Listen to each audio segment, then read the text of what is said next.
घर हे एक स्वप्न आणि माध्यम आहे जे आपल्याला जोडतं। मग आपण कोणत्याही जाती किंवा धर्माचे असलो तरीही, पण कल्पना करा की एखाद्या सोसायटीमध्ये फक्त विशिष्ट धर्मीयांनाच घरं दिली जातील। मी असं बोलतोय कारण महाराष्ट्रात एक टाउनशिप उभी राहते जिथं घर, शाळा, हॉस्पिटल, मार्केट सगळं असेल पण हलाल पद्धतीने, खाणं पिणं असेल पण हलाल नियमानुसार, बँकिंग सुविधा हलाल मॉडेलनुसार आणि जाहिरातीत सरळ सरळ सांगितलं जातं ही टाउनशिप आहे खास मुस्लिम कुटुंबियांसाठी। नमस्कार, मी विशाल आणि आज आपण बोलणार आहोत एका अशा टाउनशिप उपक्रमाबद्दल ज्याने खरं तर एक नवा वादच उभा केलाय। या उपक्रमाचं नाव आहे हलाल लाईफस्टाईल टाउनशिप। बरं, ही टाउनशिप नेमकी आहे तरी कुठे आणि नेमका वाद काय, सगळं आपण या व्हिडिओच्या माध्यमातून जाणून घेणार आहोत। कारण भारतात एका ठराविक धर्मासाठी टाउनशिप तयार करणं हा भारताच्या संविधानिक आणि विविधतेत एकता या तत्वावर उभा राहिलेला सगळ्यात मोठा सामाजिक प्रश्न आहे, म्हणून हा विषय आपलाच आहे। खरं तर आता काहींना असा प्रश्न असेल की हलाल म्हणजे तरी काय, तर त्याचं उत्तर असं आहे की जे अल्लाह परवानगी देतो किंवा दिलेले आहेत अशा काही गोष्टी, थोडक्यात अन्नपदार्थ जे हलाल पद्धतीने कापलं असेल असं।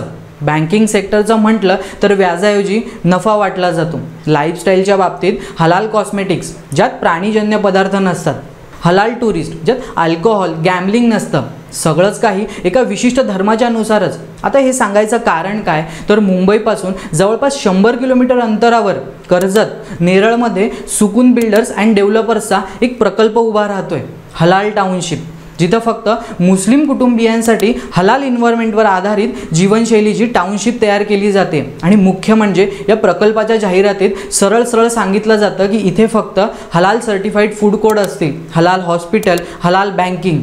सुकून बिल्डर्स अँड डेव्हलपर्सचा हा हलाल टाउनशिप प्रकल्प डेव्हलपमेंट स्टेजवर असून प्रकल्पाच्या वादग्रस्त जाहिराती प्रसिद्ध झाल्या आणि एकच वाद उभा राहिला की एका विशिष्ट समाजासाठी, धर्मासाठी अशी टाउनशिप का? ही टाउनशिप संविधान विरोधी नाही का? समाजाला वेगळं करण्याचा हा प्रयत्न आहे का? काहींनी तर थेट सरकारलाच प्रश्न विचारलाय की एका विशिष्ट धर्मासाठीच अशी एक्सक्लुझिव्ह टाउनशिप असं कसं चालेल? काहींनी तर राष्ट्राच्यात राष्ट्र उभा राहतोय का अशी देखील टीका केली।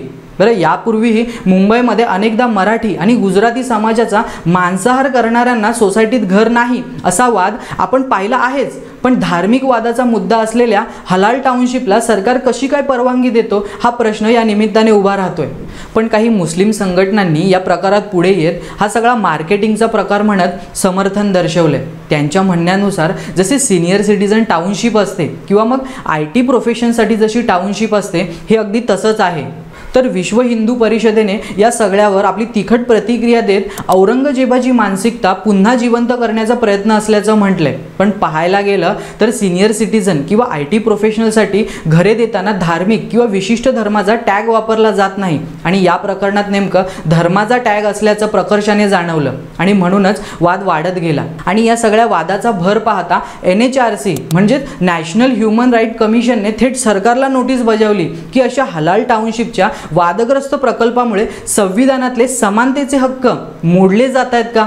यावर सरकारच्या वतीने मंत्री चंद्रशेखर बावनकुळे यांनी प्रसार माध्यमांसमोर येत ठामपणे सांगितलं की धार्मिक आधारावर टाउनशिप मंजूर होणार नाही आणि तशी परवानगीही सरकार देणार नाही। आणि यानंतर सुकून बिल्डर्स अँड डेव्हलपर्सच्या हलाल टाउनशिपसाठीच्या सर्व जाहिराती तात्काळ काढण्यात आल्या आणि या प्रकल्पावर पुढील आदेशापर्यंत स्टे देखील आणलाय। यानंतर हा प्रोजेक्ट तयार करत असलेल्या सुकून बिल्डर्स अँड डेव्हलपर्सने आपली भूमिका स्पष्ट करत सांगितलं की आम्ही कुणालाही घर खरेदी करण्यास रोकत नाही, फक्त आमचा टार्गेट ऑडियन्स मुस्लिम कुटुंब आहे। या सगळ्या कारवाई आणि स्पष्टीकरणानंतर सुद्धा एक प्रश्न उभा राहतोच की फक्त विशिष्ट धर्मासाठीच का? बरं, भारतासाठी तसं कम्युनिटी बेस्ड सोसायटी नवीन नाही। मुंबईत पारसी कॉलनीज, गुजरातमध्ये जैन सोसायटीज, पंजाब आणि हरियाणामध्ये सिख कॉलनीज, पण फरक फक्त इतकाच आहे की ते कधीही ओपनली जाहिरात करून फक्त अमुक एकच धर्म असं सांगत नाहीत। आणि याचमुळे सुकून बिल्डर्सचा हलाल लाईफस्टाईल हा टॅग लोकांच्या नजरेत वादाचा मुद्दा ठरला। रिअल इस्टेटमध्ये स्मार्ट मार्केटिंग केली जातेच, ही झाली एक बाजू, पण समाज विभागला जाईल आणि धार्मिक तेढ निर्माण होईल ही झाली दुसरी बाजू। तुमचे या सगळ्यावर काय मत आहे कमेंट करून नक्की सांगा आणि व्हिडिओमधील माहिती आवडली असेल तर लाईक करा, शेअर करा आणि सोबतच विषय आपला जायला सबस्क्राईब करायला विसरू नका।